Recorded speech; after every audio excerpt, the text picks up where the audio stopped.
Okay, let's go.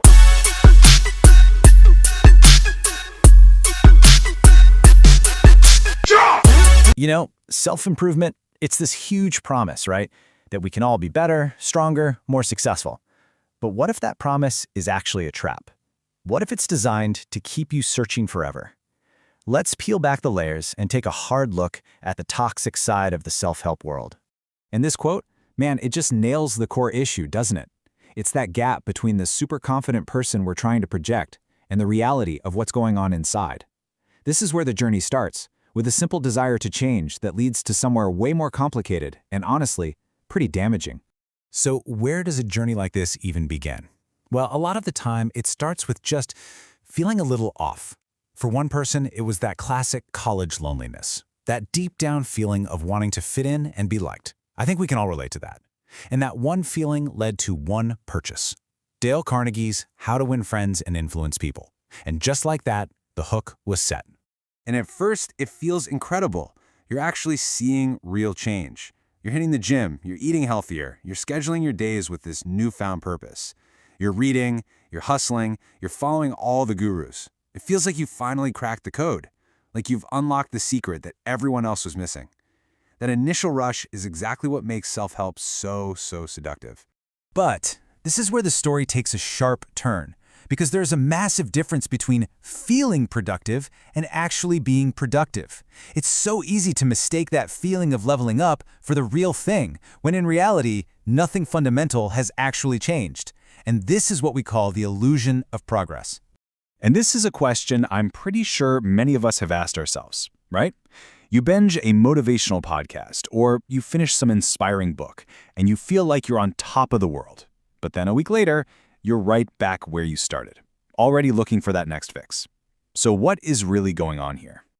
Well, the answer is literally all in your head, in your brain chemistry. When you consume self-help content, your brain releases a little hit of dopamine. That's the chemical that makes you feel rewarded and motivated. Your brain basically feels like it's already achieved the goal, just from reading about it. It's a powerful high, but it's also a really temporary one. And this is the vicious cycle it creates.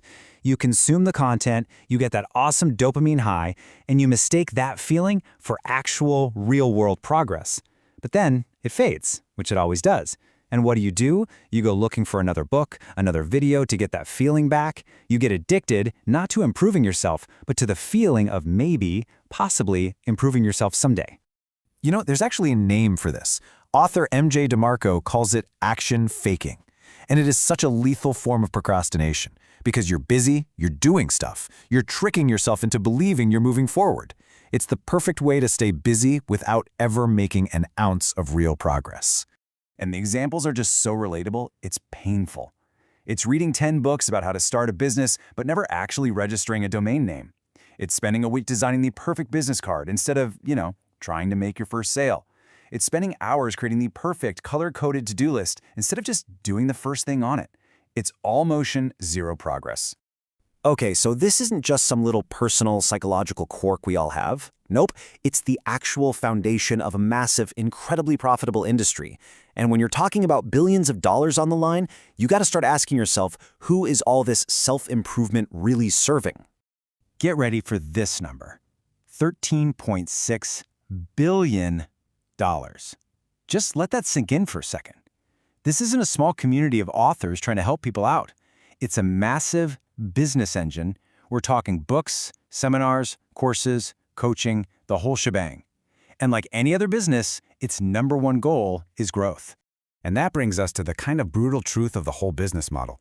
The industry literally thrives on you feeling like you're not good enough. It needs you to believe that you're broken and that the solution is always in the next book or the next course. Because let's be honest, a truly happy, fulfilled person, they're a lost customer.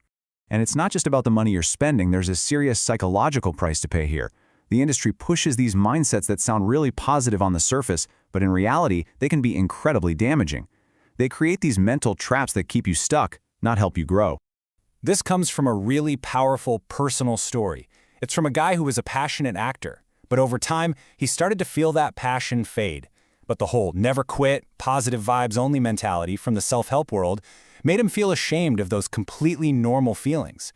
He was taught that having doubts meant you was failing, not that it's just a natural part of growing and changing.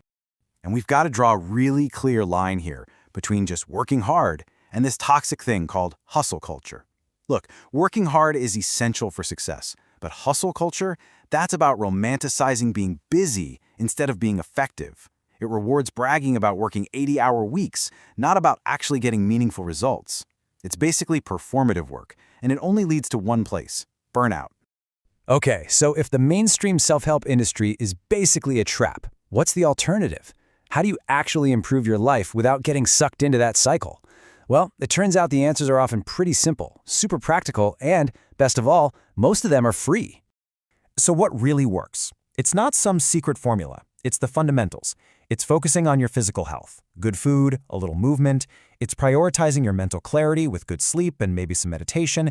It's about writing down your goals, but also giving yourself permission to change them when life, happens. And maybe the biggest one of all, instead of reading 10 more motivational books, find one practical book that helps you solve one specific problem you're facing right now. Progress isn't about consuming more. It's about applying one thing well. And so, at the end of the day, it all comes down to this one question. Are you using these tools to take real, meaningful action in your life? Or have you just become another consumer in that $13 billion business of better? The answer? Well, it might just change everything.